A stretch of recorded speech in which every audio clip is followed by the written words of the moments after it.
Российская Федерация не получила официальной реакции США на инициативу по договору о стратегических наступательных вооружениях.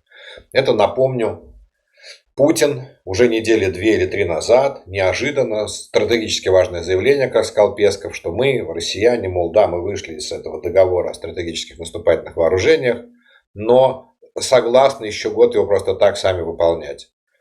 В расчете, что американцы скажут мы тоже. И ноль реакции. Как вы помните, Трамп отреагировал тем, что ну да, интересное начинание. И вот сегодня Сергей Рябков, замглавы МИДа, говорит, мы не получили никакой официальной реакции. Речь о его продлении не идет. Москва, говорит Сергей Рябков, обойдется без реакции США, даже если Вашингтону не интересно это предложение. Ну что это как не намек, да? Позвони мне, позвони. Вспоминается, однако, старый анекдот, когда пациент заходит в кабинет к врачу, говорит, доктор, послушайте, меня все игнорируют. Доктор такой, так, следующий.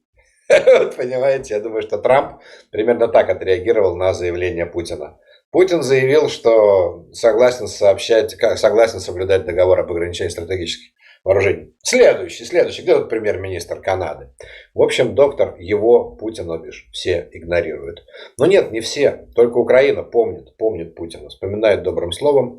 И разбомбила Феодосии, его любимую нефтебазу в Крыму. Самую большую нефтебазу в Крыму. Вы скажете, подождите, Шатерман, вы уже рассказывали эту новость. Рассказывал. Но это, present continuous. Продолжающаяся настоящая новость о нефтебазе в Крыму. Потому что нефтебаза-то продолжает гореть. Нефтебаза АО «Морской нефтяной терминал». И вот горит она 3-й день. И дым от горящей нефтебазы виден теперь на спутниках. Потому что он тянется на 21 километр. Дым на 21 километр.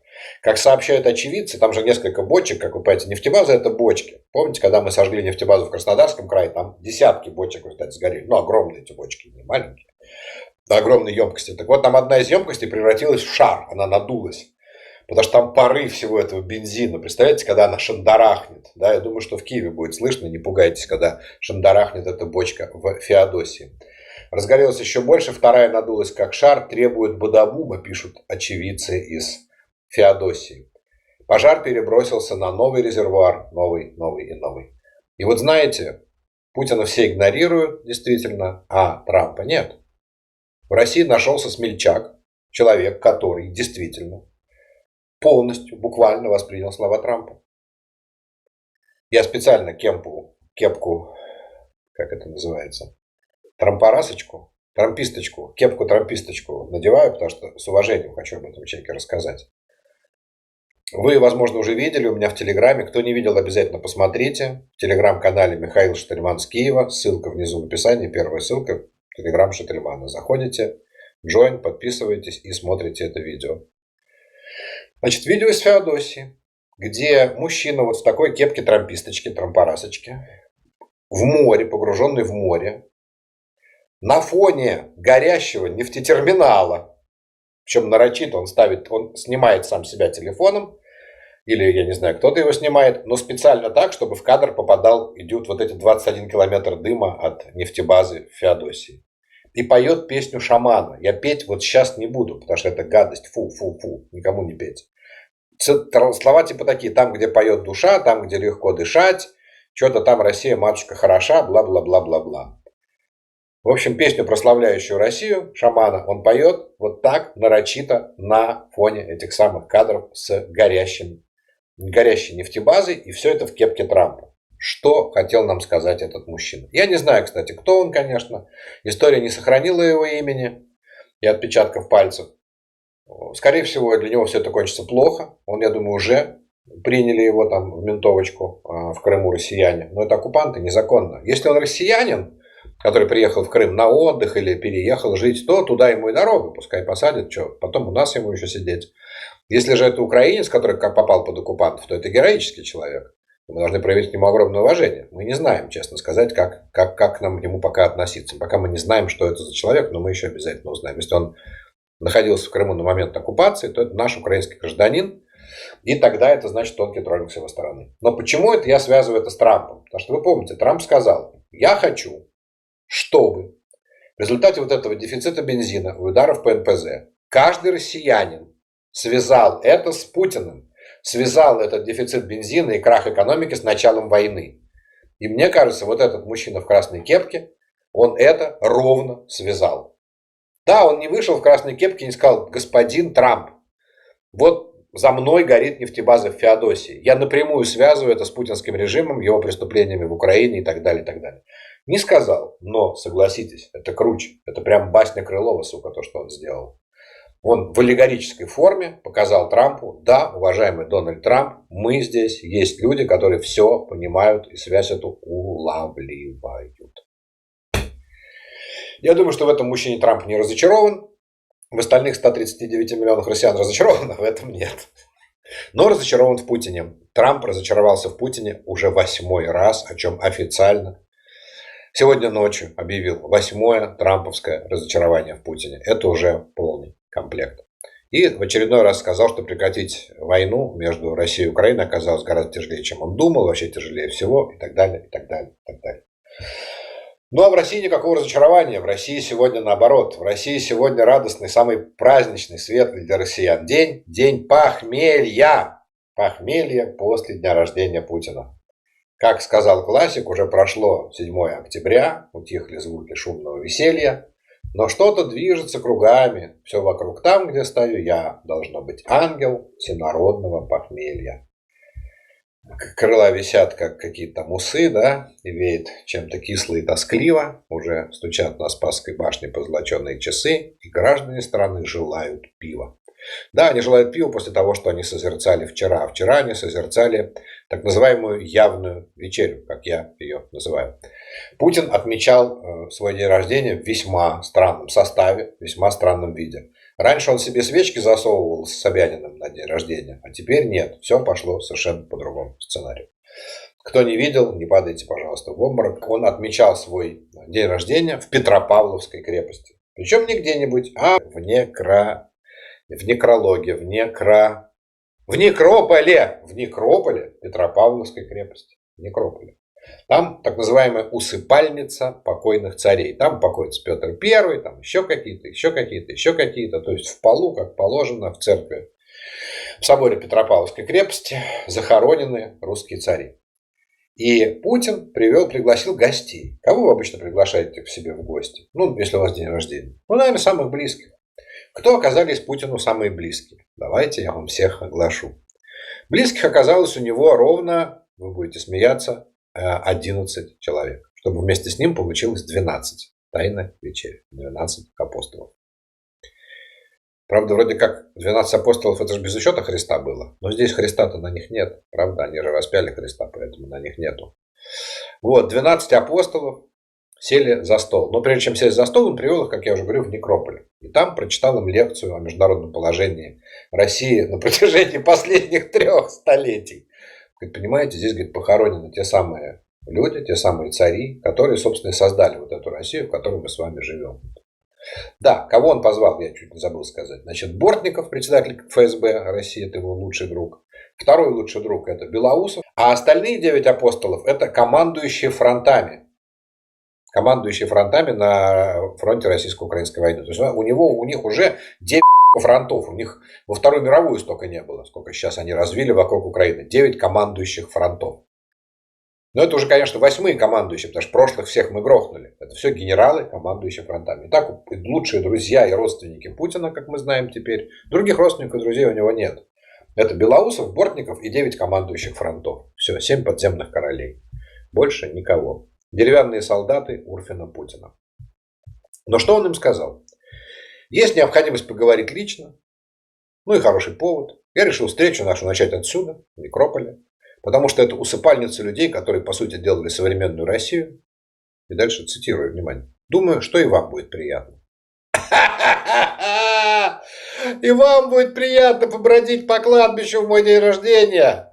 То есть я надеюсь, что вы разделяете со мной. Мы вместе насладимся и Петром Первым, и Екатериной Великой. У нас есть теперь такая возможность. Вот мальчики сейчас будут плиты поднимать. Да. Думаю, что и вам будет приятно. А потом, говорит, я приглашаю вас на обед. И вот на этом обеде, они, правда, не соблюли канон. Они просто не знали, что садиться надо с одной стороны, когда у вас тайная вечеря, правильно? Они стол вот так сдвинули буквой и у них по 6 человек с каждой стороны. По 6 человек с каждой стороны. А то ведь знаете, да, дайте нам стол на 12 человек, на 24 человека, у вас будет 12, нет, ну ладно, у вас будет 24, нет, 12, но будем сидеть все с одной стороны. Они это не соблюли. Но я, конечно, извратился, не мог Шательман оставить все это в стороне и решил поинтересоваться, что же ели приглашенные. Потому что стол, честно говоря, выглядел очень странно, как будто они никогда в жизни им не разрешат ничего есть. Они все сидят, у них пустые тарелки, прям общество чистых тарелок. Но на каждое рыло мне показалось слишком будто они все собираются лопнуть, сука, от обжорства. Мне создалось такое впечатление. Поэтому я попросил своего друга, Вэл, чат GPT, искусственный интеллект, оценить эту фотографию. То есть прямо конкретно написать, чего здесь сколько на столе. Итак, что она пишет нам? Общая сервировка. У каждого человека перед собой тарелка с основным блюдом, мясо, возможно, бифштекс или котлета, хлебная тарелка, бокалы под воду, вино или сок, приборы аккуратно разложены в западном стиле, белая тканевая салфетка. Холодные закуски равномерно распределены вдоль стола. Несколько тарелок с нарезкой, колбасы, мясо или рыба, 3-4 штуки по каждой из сторон стола. Ассорти из солений и овощей, огурцы, помидоры, черри, зелень, перец, маленькие миски с икрой или паштетами, вероятно, для намазывания на хлеб, сыры и нарезанные фрукты, видны ломтики сыра, яблоки или виноград, блюда с хлебом и лепешками, несколько корзинок, горячие блюда и гарниры, несколько порционных тарелок с мясом, котлеты, бифштексы, гарнир, картофель, овощи, блюда с вареным картофелем или пюре стоят ближе к центру стола, овощные салаты, возможно, оливье, винегрет, что-то аналогичное по консистенции в мисках среднего размера, фрукты, дольки апельсинов, яблоки, напитки, вино или сок в бокалах. На заднем плане видна бутылочная стойка, возможно, минеральная вода. Десертов на снимке не видно, вероятно, подаются позже. Итого, блюд на столе около 25-30 разных тарелок, мисок и подносов. Это на 12, прошу заметить. На каждую сторону 7 человек, то есть сервировка рассчитана на 14, включая сидящих. Ага, то есть пригласил он 12, значит мы заключаем, что двое не пришли. То есть два невидимых друга, которые не пришли. Ну, у вас в детстве тоже такое бывало. Вы зовете кого-то, да, из класса, а двое не приходят. Один заболел, а другого мама в последний момент не отпустила. Я думаю, что это, конечно же, Шойгу и Патрушев. Последние его друзья, которых он уже отстранил, которых он собирается ликвидировать в ближайшее время. Списал их на какие-то второстепенные посты. Так, эти две тарелки были явно не для праотцов. А то, знаете, сейчас у нас праздник Суккот, и к нам... К евреям в этот день в их шалаши приходят праотцы, и для них нужно тарелочку поставить. Или нет, или на Песхе надо поставить тарелку. Я уже забыл, но неважно. В общем, это для Шойгу и Герасимова. Атмосфера мероприятия, ее тоже описывает наш друг чат GPT. Помещение выглядит торжественно, но холодно. Строгая симметрия, ровное освещение, отсутствие личных деталей. Такое пространство рассчитано не на уют, а на власть, дисциплину и дистанцию. Четкие линии, массивный стол, приглушенные цвета. Дорогие, но сдержанные материалы. Все вместе создает впечатление, что это парадная столовая или зал для официальных совещаний, где важна не еда, а иерархия и символика. Но главную иерархию, конечно, себе, празднующий вот это... Да, я думаю, что все, он получил все. Он получил некрофилию, классно отвел свою в день рождения, получил вот этот некрополь. Единственное, что осталось, это некролог. И почему я хотел написать, что привыкает к земле? Потому что, как говорит, помните, да, поговорка, когда приходит больной опять-таки к врачу, у меня что-то все это про врачей больных. Я говорю, скажите, что мне делать? Вы знаете, вам, наверное, надо ехать на грязевые курорты. Вот прям надо ехать сейчас на грязевые принимать ванны. Говорит, и что, доктор, поможет? Не поможет. Но к земле привыкните. Вот мне кажется, что на этом праздновании дня рождения Путин постепенно привыкает к земле. И действительно надеемся, что в следующий раз уже в этой Петропавловской крепости он будет либо лежать, либо сидеть. Ну, в том смысле, что либо его туда вместе с царьками, либо уже как Достоевского, да, в Петропавловской крепости есть казематы. Там сидели многие люди, которые боролись с этими самыми российскими императорами. Но сам-то он верит в другое. Он мечтает о бессмертии. Об этом сообщает газета «Le Monde». Причем «Le Monde» провело что-то типа расследования к 7 октября, к дню рождения Путина. Значит, под руководством Путина количество финансируемых государством РФ научных проектов в области старения увеличилось в 6 раз. Было 7 проектов до 2022 года, а сейчас 43. То есть все поменялось во время войны. До войны было 7 проектов, которые финансировала Россия по преодолению старения. а сейчас 43. Он только во время войны понял, что война затяжная, что он не сможет войти в историю победителем, если не проживет хотя бы 150 лет или 200. Понимаете, почему 150? Финансирование получили в этом году и другие исследования по проблемам старения, в том числе программа по регуляции процессов обновления клеток и так далее, и так далее. Ее возглавляет эндокринолог и старшая дочь Путина, 40-летняя Мария Воронцова. Так что все еще и тудой выдано. Да. Ну и сегодня подарок, вчера точнее подарок к дню рождения Путина сделало агентство, российское информационное агентство, которое называется «Агентство». Ну, это, естественно, оппозиционное агентство. Оно опубликовало абсолютный эксклюзив. Я понятия не имею, правда это или полный вымысел, но они опубликовали 2 фотографии. Они утверждают, что это фотографии сыновей Путина. Сыновей Путина от Алины Кабаевой. Зовут этих сыновей, естественно, Иван Кабаев. Нет, не Кабаев, шучу, Спиридонов. Ну, чтобы точно уж было ясно, что это сын Путина и Кабаевой, их называют Спиридонов. Иван Спиридонов и Владимир Спиридонов. Один родился в 2015, другой в 2019, живут в Швейцарии и Москве. Значит, родились они в Швейцарии и Москве, точнее, а сейчас живут в изоляции, в резиденциях на Валдае и в Сочи. Вот, ну, Украина такое ощущение, что как будто и не поздравляла. Ну, действительно, трудно сравниться с тем, что было 3 года назад. 3 года назад, в годовщину Путина, мы ударили по Крымскому мосту, причем ударили серьезно. Взорвали его тогда, помните, грузовиком. Это был лучший подарок, который вообще Путину дарили когда-нибудь. Ну, пожалуй, Трамп как-то сравниться может с передачей томагавков, но мост, Керченский мост гораздо круче. А в этом году мы вроде бы как бы пока видимых результатов и не знаем. Но напомню, что и тогда Керченский мост случился 8-го. Очень трудно подгадать под день рождения. Все-таки надо дождаться было каких-то обстоятельств. Тогда мы подарили 8 числа. А вчера есть одна новость, которая, возможно, и была тем самым подарком. Ведь отмечал вчера Путин тайно в городе Санкт-Петербурге. Об этом никому заранее не сообщали. Там даже образовались страшные огромные пробки, был неправильно, потому что город просто перекрыли весь. Потому что никому заранее не сообщал, что приедет Путин. То есть сырет он реально, боится. Понимаете? Я думаю, что он фактически вместо друзей позвал охранников на день рождения себе. Он считает, что когда у меня вокруг 12 генералов, меня, наверное, не грохнут, скорее всего. Хотя, скорее всего, как раз грохнут, когда вокруг 12 генералов. Как правило, грохнут собственные генералы. Это он просто книжек не читал на эту тему. Но возможно, что подарок от наших сил спецопераций – это вот то, что произошло в Ленинградской области ровно в момент приезда туда Путина. А именно в Ленинградской области на железнодорожном перегоне Строганово-Мшинское, прошу не смеяться над этим словом, я там ваш покорный слуга, Шательман Михаил Павлович, 17 лет, там лес валил на Мшинской в леспромхозе. Поэтому, да, я знаю прекрасно эти места. В общем, там подорвали железнодорожные пути.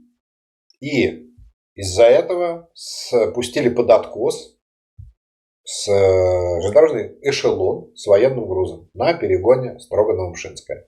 В результате парализовано движение поездов с сообщением Санкт-Петербург-Псков. Поезда опускаются в объезд.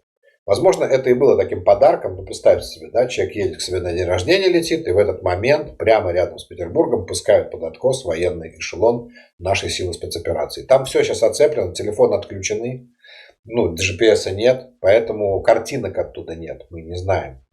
Мы не знаем, что там происходит. Видеоматериалы с места происшествия пока отсутствуют, потому что полностью отключен интернет и, соответственно, все оцеплено ФСБшниками. Но надеюсь, что мы получим веселые, радостные, действительно, оттуда картины, подобные той, что мы имели. Помните, когда дроны взрывали в Крыму железнодорожный состав с нефтью, с российской нефтью.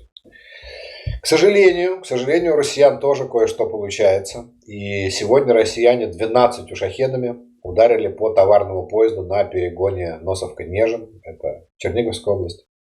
Также были удары по энергосистеме, новые удары по энергосистеме Черниговской области. Вообще, последние недели Россия выбрала терроризировать именно Черниговскую область. У меня нет ответа, почему.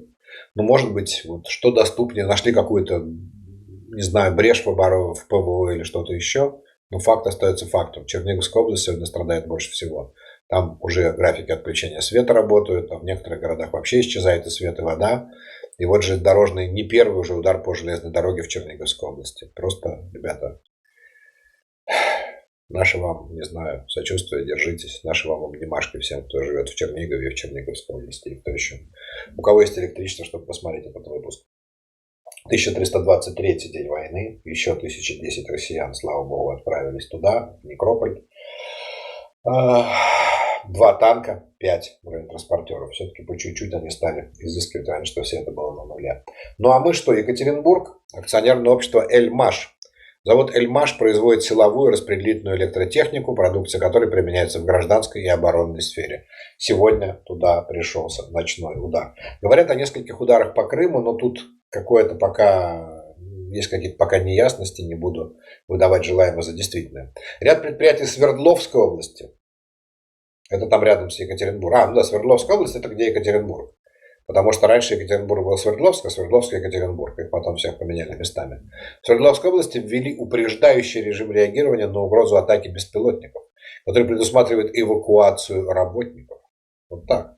То есть там собрались эвакуировать Свердловскую область из-за наших ударов. Приятно, приятно.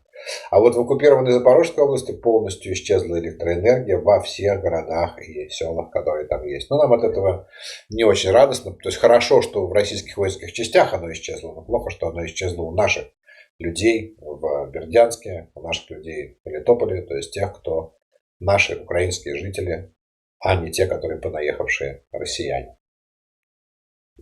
Вчера вам очень понравилась моя победная песня исполненная по поводу дроновых атак на Российскую Федерацию. Поэтому сегодня я карту открыл, посмотрел. И, в общем-то, 53 беспилотника за сегодняшнюю ночь прилетели на территорию России. И можно кратко резюмировать это как 6 на Ростовскую, 2 на Смоленскую, 8 на Брянскую, 3 на Тамбовскую, 20 на Белгород и по Воронежской чертову дюжину. Я вам кратко рассказал, сколько дронов в какое место прилетели в Российской Федерации. А Золкин, вы меня спрашиваете, а что у вас нет интервью с Золкиным? Чего же нет интервью с Золкиным? Слушайте, Золкин только что суахили выучил, это после корейского. А вчера выяснилось, что ему теперь хинди и маратхи придется учить.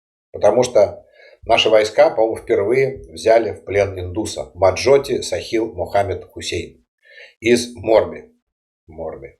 Вот я не знаю, на каком языке говорят в Морби. У них же там где-то хинди, где-то маратхи, где-то еще какой-то язык.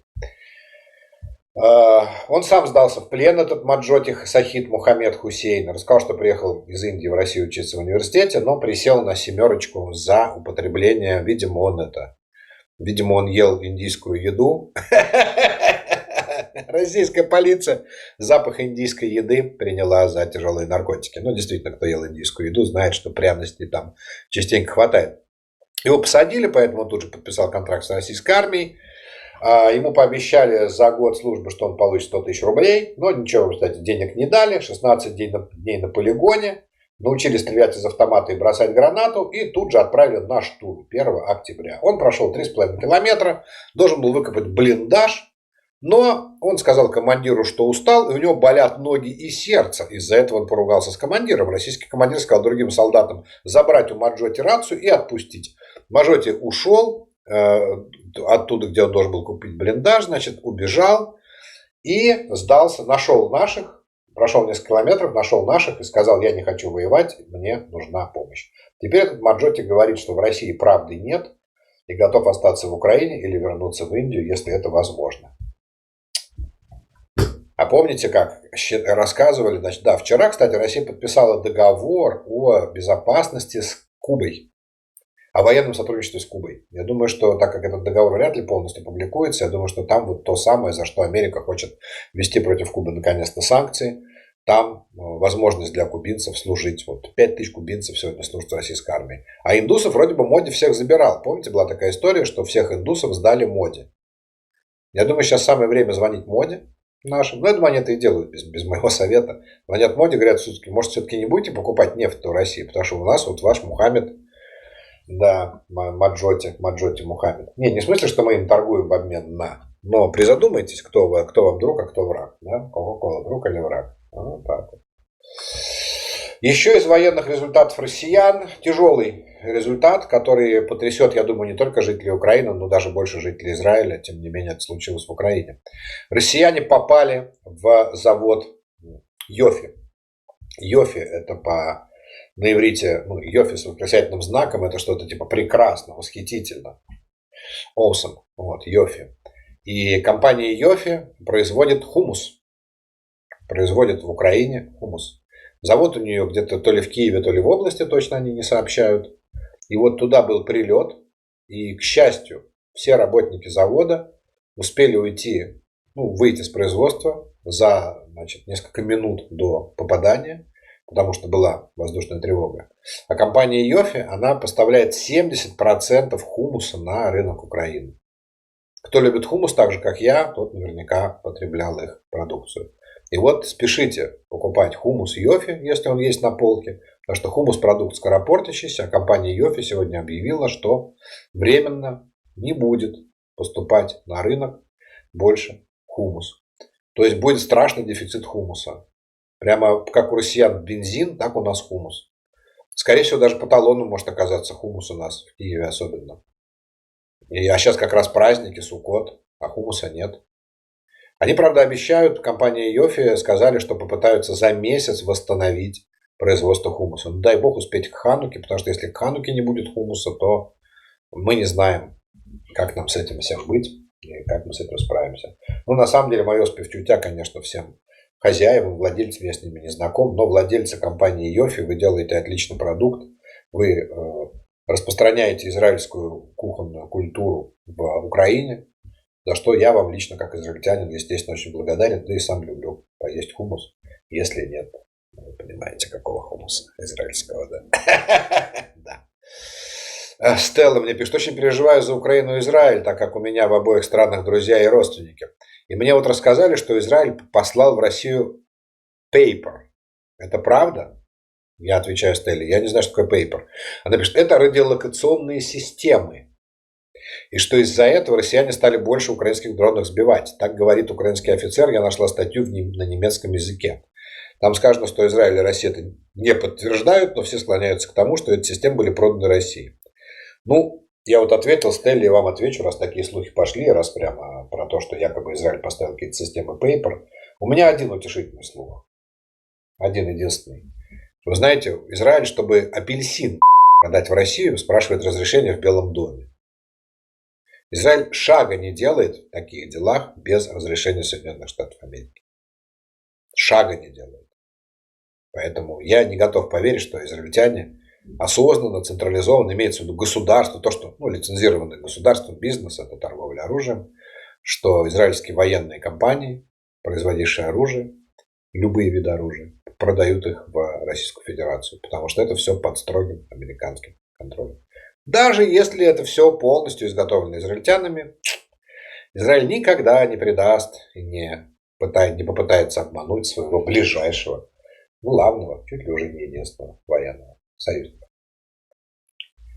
Ну а мы давайте продолжим ссорить Трампа с российской оппозицией. Я вчера вам рассказал эту новость, она всех возмутила вас, что якобы Юлии Навальной собираются давать Нобелевскую премию. Это буквально послезавтра, 10 октября. Я выяснил, я тогда не до конца понял, откуда эти сведения. Оказывается, это сведения букмекеров. То есть ставки на то, кому дадут Нобелевскую премию мира послезавтра, в этих ставках лидирует Юлия Навальная у букмекеров. То есть это общественное мнение всего-навсего. Ставки отражают общественное мнение, а не решение, естественно, Нобелевского комитета. Но сегодня появился такой интересный факт, что если бы в Нобелевском комитете его услышали, то, возможно, призадумались бы, если бы даже собирались бы Юлии Навальной, которая нам теперь, мягко говоря, не подруга, потому что она не признает Крым полностью украинским. Если бы они узнали этот факт, который я вам сейчас расскажу, то это был не факт для перспективы вручения ей Нобелевской премии мира. Сообщил об этом Андрей Волна у себя в Фейсбуке. Это такой, он проживает в Эстонии, он российский, по-моему, хирург, но какой-то иностранный агент, то есть общественный деятель, публицист и так далее. Вот он рассказывает очень интересную историю. Возможно, вы знаете, что у Алексея Навального вышла книга, которая называлась «Патриот». Он в этот момент уже сидел в тюрьме. Книга вышла одновременно на 26 языках. Я даже не знаю, кстати говоря, она вышла при его жизни или после смерти. Тут я точно не могу вам сказать. Одновременно на 26 языках. Да, точно, конечно. Она вышла после смерти Навального, простите. Она вышла после смерти Навального 22 октября 2024 года. Вот сейчас будет годовщина выхода этой книги. И вот что раскопал господин Андрей Волна. Вот сравнил русскую версию книги и английскую версию книги. Она же вышла одновременно на разных языках. И что он заметил? Что в русскоязычной версии книги тексты Навального, которые взяты из интернета, в том числе и так далее, они заканчиваются, последний пост Навального, который там упомянут, это пост, книга заканчивается дневником Навального, это дневник Навального, сидящего в тюрьме, от 2 сентября 2022 года. Книга издана в 24-м, а последнее, что вошло в нее, это 2 сентября 2022. И Алексея Волну это удивило. Почему же так? Почему, когда публикуют книгу Навального после смерти, почему-то не включают более поздние его посты? Но они же уже написаны. Посты имеется в виду, он через адвокатов передавал какие-то тексты, как вы знаете, да, которые публиковались где-то в газетах типа Нью-Йорк Таймс, где-то в каких-то фейсбуках и так далее. И вот все, что после 2 сентября и до момента его гибели, не вошло в русскую версию. И тут он берет английскую версию и видит, что там-то все это вошло. Там посты, дневники 23-24 годов вошли, а в русскую версию не вошли. Поэтому в русской версии 398 страниц, а в английской 496 страниц. Что ж такое-то? Что же случилось-то? Почему? Они постеснялись, издатели. Да, в самой этой книге написано, я посмотрел, ну там выложены скриншоты, что эти книги, права на эти книги, на эти тексты принадлежат семье Алексея Навального. То есть, что там публиковать, решала семья Алексея Навального. То есть, давайте будем прямо говорить, Юлия Навальная. По мнению Алексея Волны, и по моему тоже, не включены более поздние тексты по одной простой причине. Потому что Алексей Навальный 24 февраля 2023 года изменил свою позицию по Украине полностью. Он опубликовал манифест как бы к призыву миру с Украиной, где потребовал вернуть все территории оккупированные, в том числе Крым, который он раньше считал не бутербродом, вернуть Украине, потребовал выплатить репарации Украине и судить военных преступников за военные преступления, совершенные в войне против Украины.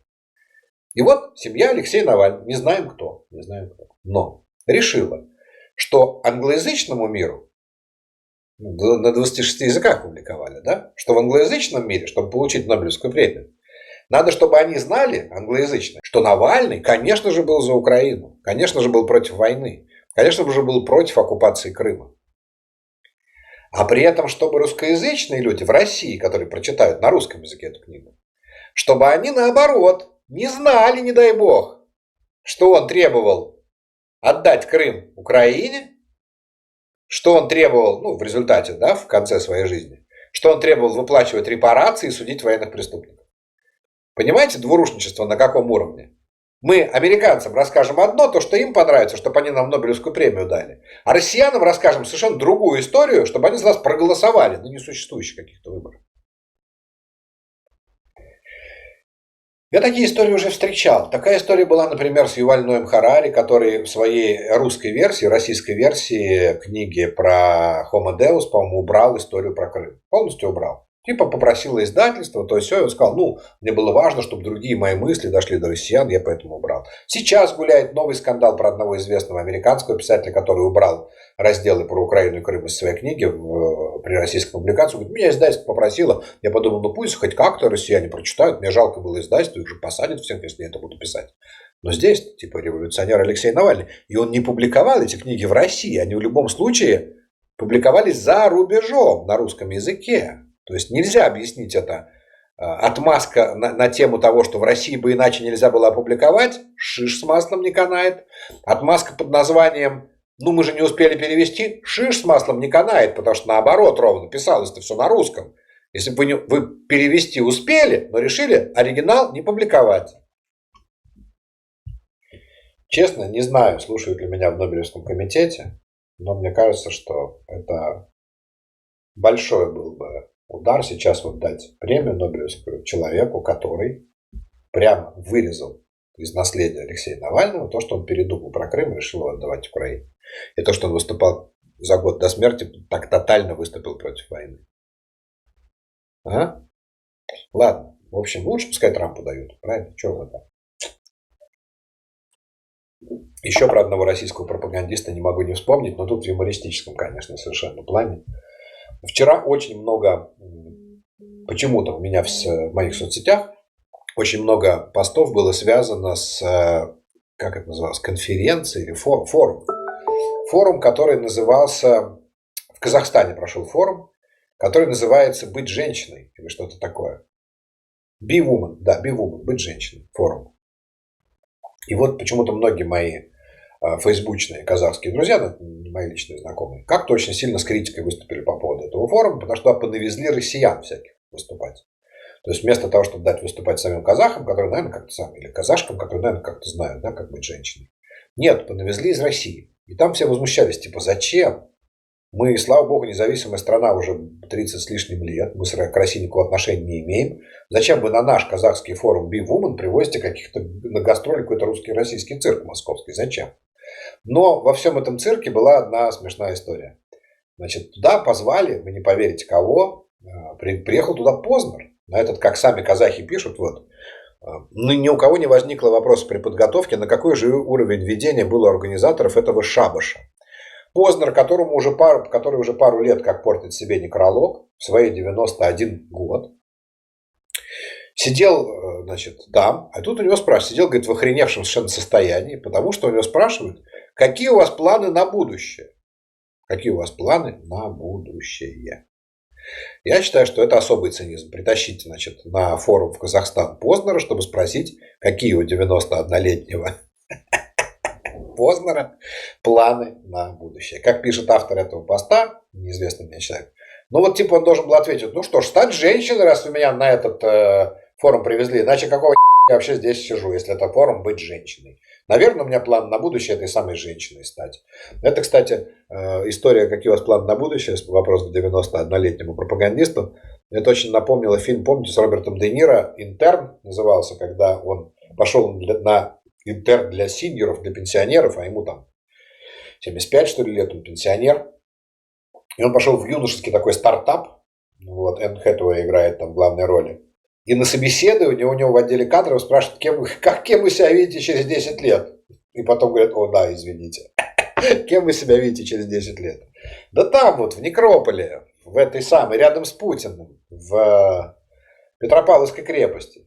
Хотя мы бы хотели, чтобы сидел в Петропавловской крепости. Не лежал, а сидел. Про Познера очень сильно хотим. Прямо очень. Обещал я вам давно рассказать про Чехию. Сегодня, наконец, представилась свободная минутка в эфире про эти самые выборы в Чехии. Журналист украинский Алексей Кущ, он в «Зеркало недели», по-моему, сотрудничает, но я читаю его в Фейсбуке. Вот он как-то системно. Я-то все время ситуативно смотрю. Какой рейтинг, сколько нам с этого оружия придет. Я не умею смотреть на все это с точки зрения такой исторической глубокой перспективы. Но есть настоящие журналисты, они это умеют, и мне эта статья очень приглянулась у Алексея Куща, поэтому я его процитирую пару раз. Вы, кстати, подпишитесь на канал Шительман тоже пока что. И лайк поставьте.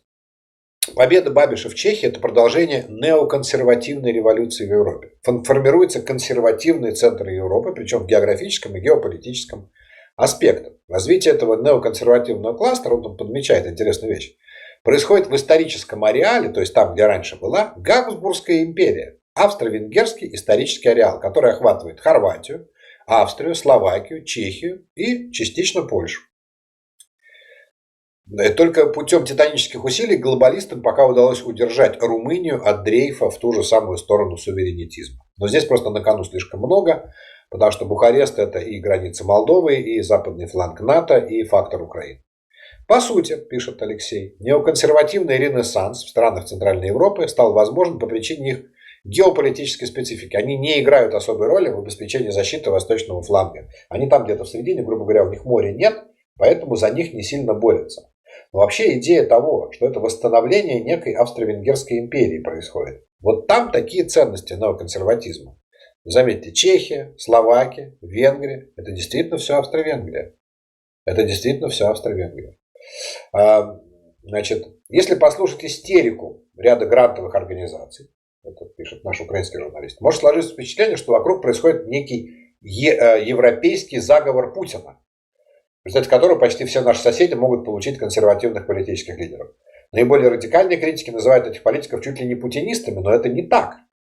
Все наблюдаемые в центральноевропейских странах – это волна неоконсервативной революции. Вот так. Почему они хвалят Путина? Ну, потому что россиян они тоже видят как неоконсерваторов. Вот и все. Они не пророссийские и не агенты Путина, они формируют свой консервативный геополитический ландшафт. Этот процесс охватит Хорватию, Сербию, Австрию, часть Германии, возможно, Восточную Германию. Да, действительно, там же тоже вот эти альтернативы для Германии и так далее, и так далее. Ну и дальше напускаются уже такие совсем теоретические рассуждения на эту тему, но вообще идея того, что обратное формирование Австро-Венгрии, она мне в каком-то смысле нравится и даже меня успокаивает. Вот мы долго ругаемся на тему, возьмут нас в Евросоюз, не возьмут в Евросоюз. Вчера Зеленский заявил, что хоть с Орбаном, хоть без Орбана мы в Евросоюзе окажемся. А в то же время существует и такое мнение в Украине, я сейчас не про Арестовича, естественно, что может нам в Евросоюз не надо, потому что вон он, посмотрите какой, весь разваливается на ходу и так далее. Но может быть внутри Евросоюза действительно будут группировки. Вот австро-венгерская группировка, бывшая Австро-Венгерская империя. Но тогда мы, извините, действительно, Балтийско-Черноморский союз, как мы мечтали, ну многие из нас мечтали, да, мы с Польшей, с Румынией, с Латвией и Литвой, эстонцы уж не знаю, пойдут ли с нами, они больше к финнам тяготеют туда на север. И вот мы получаемся Балто-Черноморский союз, который можно назвать еще разными тоже временами империи, разными всякими названиями. И внутри Евросоюза как бы есть разные блоки. Вот интересно, да? Тут человек так оценивает причины победы в Чехии именно этих самых неоконсерваторов. Я боюсь, что я вас загрузил. Ну, я позволил себе ровно 5 минут на это потратить. Сам я в этой теме не шарю, не варю.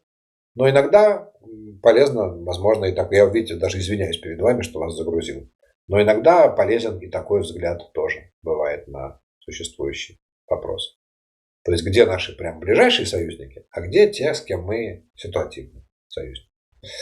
Ну и, кстати, насчет Европы, Евросоюза и наших перспектив там, в этом самом Евросоюзе. Вот такая интересная новость мне выдали. Значит, топ-25 крупнейших в мире компаний опубликованы. И вы знаете, оказалось, что в ней нет ни одной европейской. Ни одной.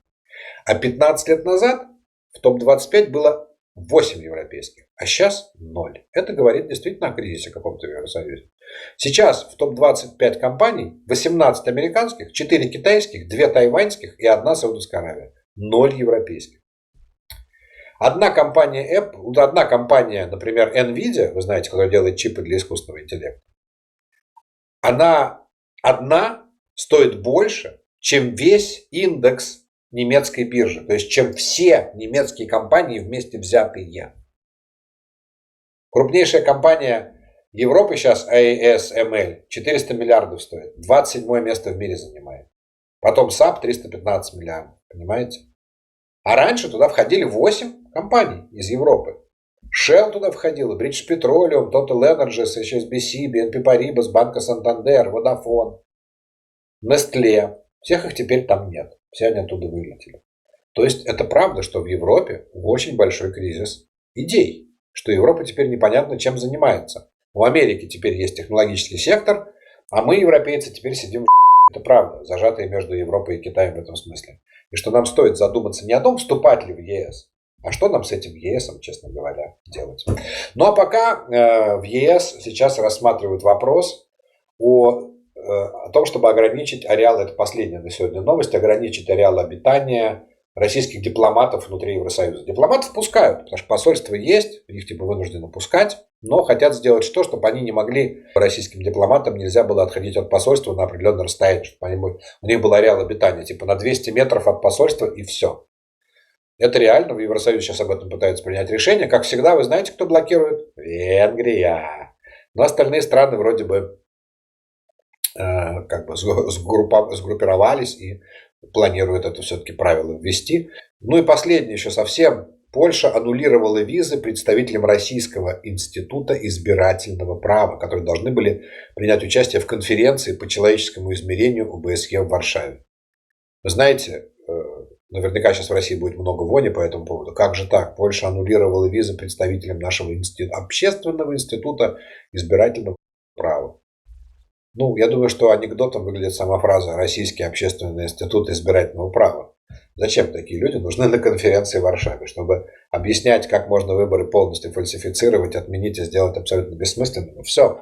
Еще раз приветствую человека, который понял, нащупал связь между горящим НПЗ в Феодосии и нашей войной. И приходите завтра, как говорится, приходите завтра смотреть Шетельман за сегодня. А пока ставим лайки, подписываемся.